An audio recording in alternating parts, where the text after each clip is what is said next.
Dear viewers, why now there is political crisis in Bangladesh? Why there is a demand for free and fair election?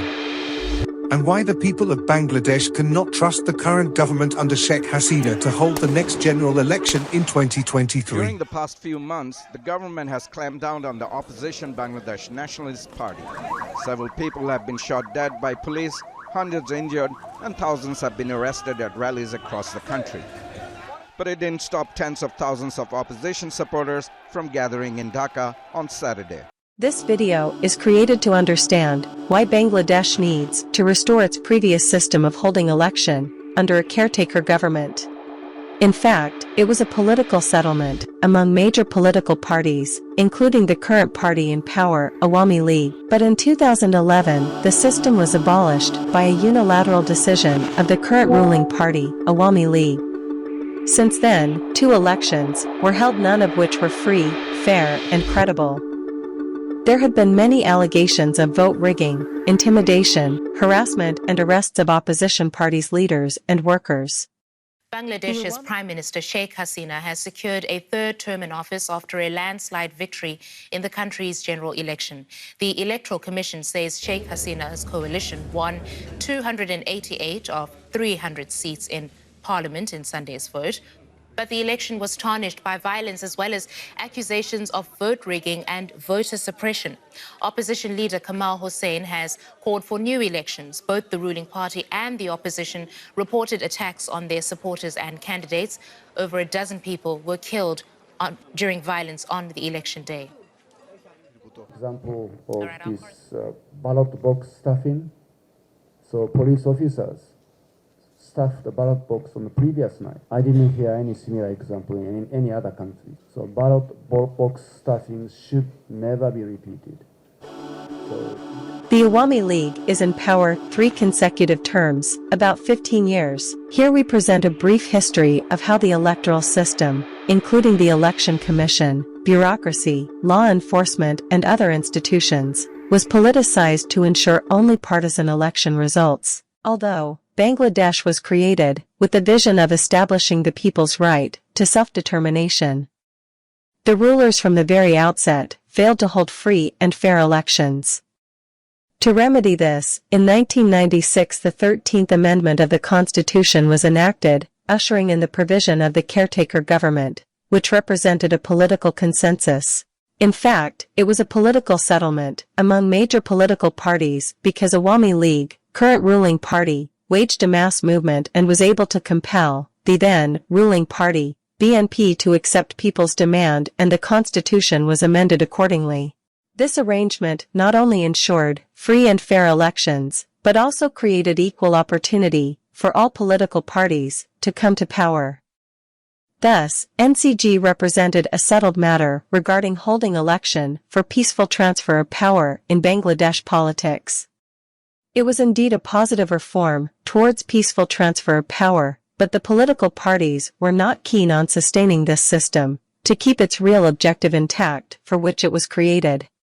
The first blow to the caretaker system was dealt in 2004, when the BNP government passed, with ulterior motives, the 14th Amendment to the Constitution, extending the retirement age for judges of the higher judiciary. The second blow was dealt to the NCG by the Appellate Division through its divided short order of May 10, 2010.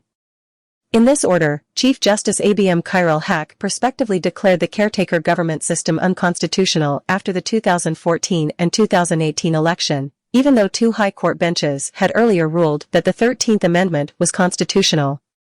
However, the final blow to the NCG came on June 30, 2011, when it was abolished, about 15 months before the full verdict of the Appellate Division was published, through the unilateral enactment of the 15th Amendment to the Constitution in a majoritarian manner. The passage of the 15th Amendment, in essence, transformed the Constitution into a weapon. On July 21, 2011, a 15-member Special Parliamentary Committee was formed for amending the Constitution in light of the judgments of the higher judiciary, and 12 of the members of the committee were senior leaders of Awami League. On the basis of its consultations with 104 distinguished persons including a former president, the present prime minister, 3 former chief justices, political leaders, editors, and members of the civil society, the Special Committee, on May 29, 2011, unanimously recommended to amend the Constitution keeping the caretaker government system, with a 3-month tenure. The committee members met with the Prime Minister on the next day, after which its recommendations changed, and it proposed a constitutional amendment with no provision for the caretaker government. A press briefing was held on May 31, in which it was claimed that the court had declared the caretaker government system unconstitutional, with an observation that the Parliament's approval would be needed if the next 2 parliamentary elections were to be held under a caretaker government.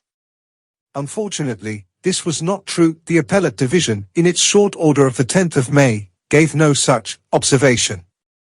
It is thus clear that the 15th Amendment of the Constitution was passed, before the full judgment of the court was published, to abolish the caretaker government, disregarding the Special Parliamentary Committee's unanimous recommendations, and it is based on a misleading interpretation of the court's short order. This was a self-interested decision taken on the part of the ruling party.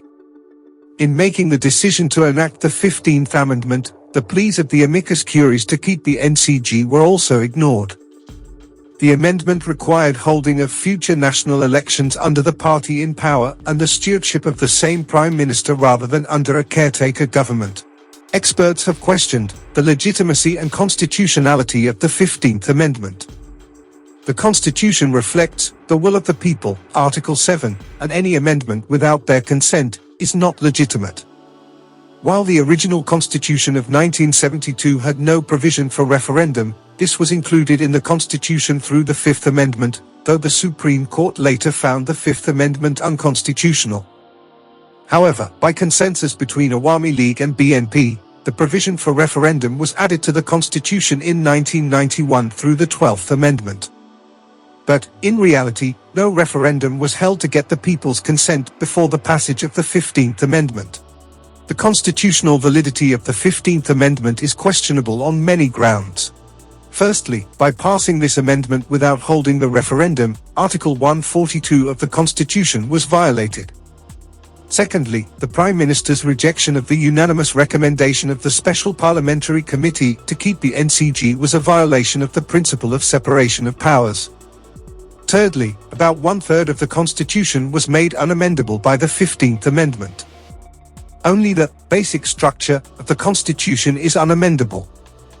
So, by rendering almost 1/3 of the Constitution unamendable, the Parliament gave those newly designated articles the status of the basic structure, which itself is a violation of the doctrine of basic structure. Such changes are unconstitutional in another way. According to constitutional expert Mahmoud Islam, one parliament cannot bind the successor parliament. To conclude, the scrapping the political settlement of 1996 through the 15th Amendment and creating the provision to hold parliament elections under the party in power, there has been an all-encompassing politicalization, including the politicization of the Election Commission, bureaucracy, law enforcement agencies and every other institutions, causing the breakdown of our electoral system. Consequently, our last 2 parliament elections were failed elections. Unless now another political settlement can be arrived at regarding the election time government, our next election will inevitably be controversial, which will push us, as a nation, towards an uncharted course.